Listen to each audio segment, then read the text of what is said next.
rhinos. And in return, we're going to employ you at the lodge. We're going to make sure that money goes back to the community. So there's an example of an environmental issue that is in reverse, which is really exciting.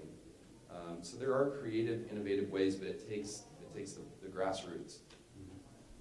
I think that's very interesting, and I think there are actually quite a lot of examples across Africa today where, particularly sub-Saharan Africa, where companies and governments are trying to put in place more sustainable models. And I'm aware of, for example, beer-producing companies who, recognising the growth in the number of young people in Africa and the potential for sales to grow, rather than import from elsewhere or import any of the materials or whatever for skills from elsewhere, are involved in huge local training programs and also clean water programs, so that they've got the basis in people and materials that they need for their products. So I think this growth in young consumers and young activists in different parts of the world, I think is going to have its own momentum. So while I think we should be worried about the threats, in particular about the Arctic, as was mentioned, and about water, as Vicky mentioned, I think we should also be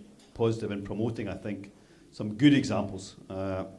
Those countries in Africa that have banned plastic bags, for example, they could teach all of us a thing or two about Rwanda. I think Rwanda must be about the cleanest country in the world, and it's down to a ban on plastic bags for the last 5 years, where they're taken off you at the airport, and you just get so much less litter, and people therefore take more care of the environment because it's already cleaner than it was before, and so on. So, I think there are some good things happening in sub-Saharan Africa that the rest of us could learn a lot from.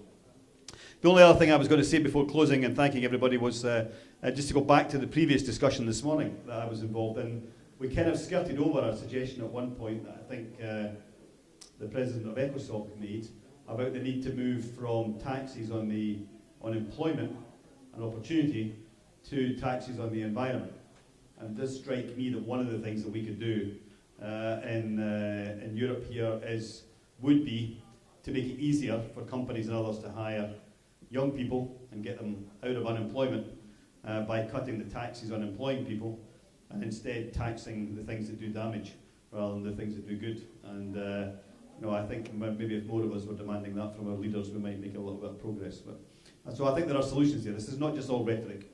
There are some really practical things that politicians could be doing, and I think all of us have got a role to try and challenge them to get off the warm words and get into some action, because this is getting more and more serious as the years go by. Can I thank very much Mark, Louis D'Amour, Pilar, Giovanni, Nicola and Shannon for their contributions, and to all of you too. Thank you.